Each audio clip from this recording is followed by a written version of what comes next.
You're listening to episode 20 of Literacy in Color. Welcome to the Literacy in Color podcast.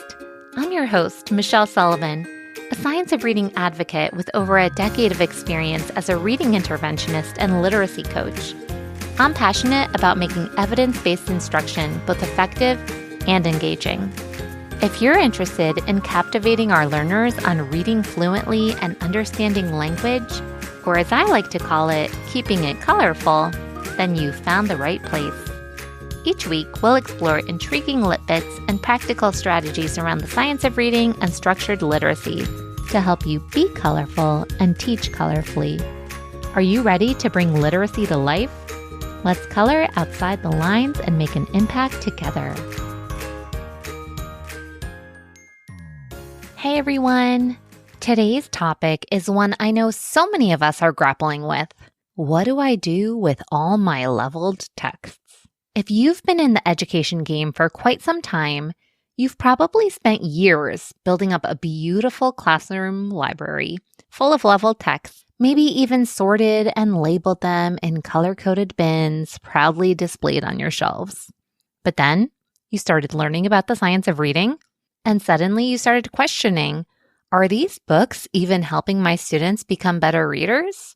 The good news is you don't necessarily have to throw them out or just let them collect dust in a corner.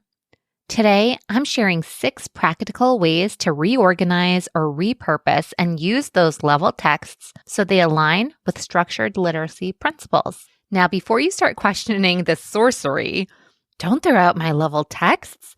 Michelle, have you gone mad? I know. We're all conditioned to think leveled readers, abort, get all the decodables, right? Leveled texts are the villain and decodables are the hero. We hear leveled texts and we know how they were a staple of the balanced literacy classroom. So clearly, views are tainted. On social media, I often see science of reading accounts say that levels are meaningless and arbitrary. And when we think about phonics alone, yes, they absolutely are meaningless and arbitrary. However, it wasn't necessarily this poof Oprah moment of you get a letter and you get a letter and you get a letter to all the books of the world. In an unbiased way, let's first address what is a leveled text. Back in 1996, Fondas and Pinnell published the book Guided Reading. They described 10 text characteristics to consider when leveling books A through M for kindergarten to second grade readers. I believe I read that they took all the best children's literature at the time and literally laid them out from simple to complex, trying to pin down similar features. They wrote a whole book, The Literacy Continuum, outlining the specific features of every single reading level. It wasn't until 2007 that they expanded their system to encompass A to Z, where level Z is basically considered 8th grade level and beyond. And basically, though, they pinned down 10 text characteristics to determine a book's level. 1, genre. 2, text structure. 3, content. 4, themes and ideas. 5, language and literacy features. 6, complexity of sentences. 7, vocabulary. 8, how difficult the words were to read. 9, the kind of illustration support. And 10, book and print features. Now, the thing is, leveling was never a perfect science. And why? Because authors don't write books to fit this criteria. Ted Arnold, who wrote the Fly Guy series, didn't say, oh gosh, I'd love to write a level I book today. And Kate DiCamillo didn't say, I think kids will really love to read my latest level R book. But why else wasn't leveling a perfect science? A student's background knowledge and vocabulary knowledge about a topic hugely impacts their ability to read a particular text, despite the complexity. So while there was a system to this madness, the problem is the system was flawed, faulty, and invalid. So ultimately, this quote-unquote text difficulty isn't very practical, especially when we consider our instructional decisions and how to help students master the code. When we consider the science of reading research, we know that a leveled text is absolutely not the right type of tool for word-level foundational skill work, practicing those newly acquired phonics skills. Without the prerequisite phonics knowledge, leveled texts encourage students to guess at words, using pictures or context clues instead of focusing on phonics and decoding strategies.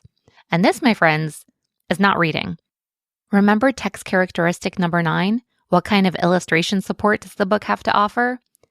Guessing the word based on the picture is not a decoding strategy. It's something that poor readers do. But here's the thing. At the end of the day, if we take away the leveling system, a leveled book is just a book. I don't know about you, but my daughters, currently ages 5 and 21 months, they have shelves filled with books. And technically, I guess they can all be leveled books, right?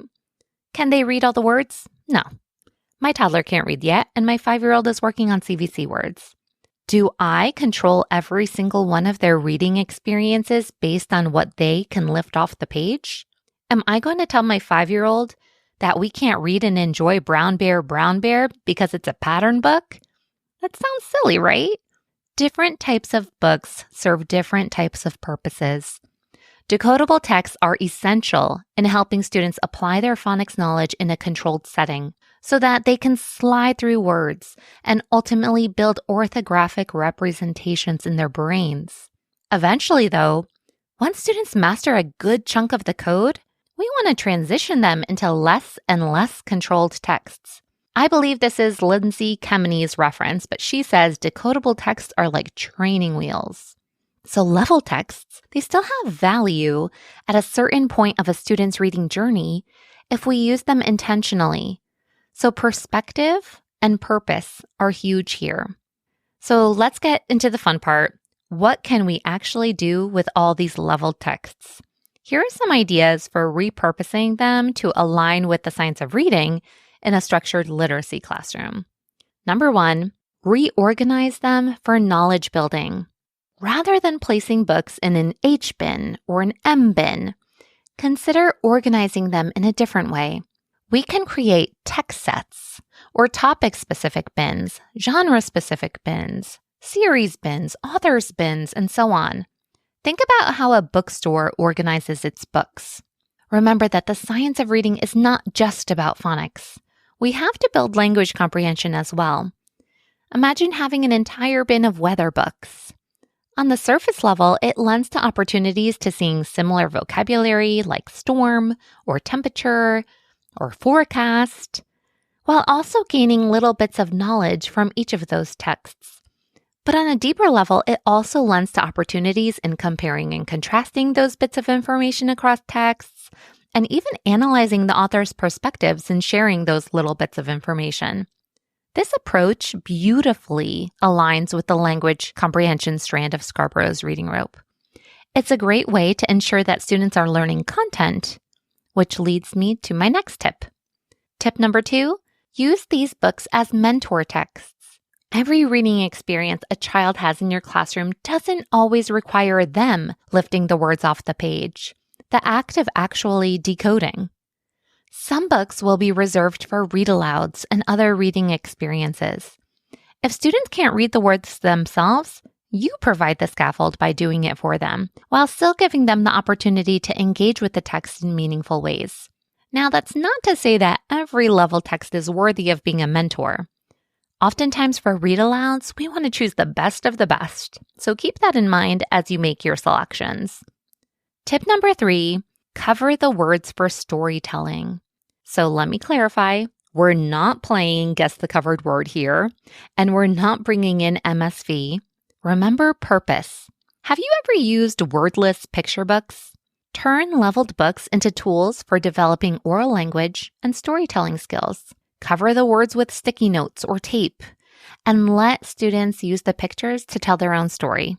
This encourages critical thinking, observation, and inference, all skills tied into language comprehension. Remember that speaking and the art of having conversations are important literacy skills too. You can even take it a step further by having students write their own words to accompany the illustrations, integrating writing practice, which brings me to my next tip. Tip 4, use them in writing small groups. Leveled books can inspire engaging writing strategies, especially adding dialogue. One clever idea is to use small Post-it notes to create speech bubbles or thought bubbles for characters in the story, and then model how that would look and sound in sentence form with quotation marks and such. Use these books as springboards for authentic writing experiences rather than an actual reading experience. Tip number 5, teach grammar and syntax with mentor sentences. Pull out a mentor sentence from a book and do some grammar work around it. It alleviates the work of you as a teacher trying to think of a mentor sentence off the top of your head. And one thing you could do is cut apart a sentence from a leveled book and together as a class, have students rebuild it. You can make everything lowercase without punctuation, see if they can practice word order and using conventions.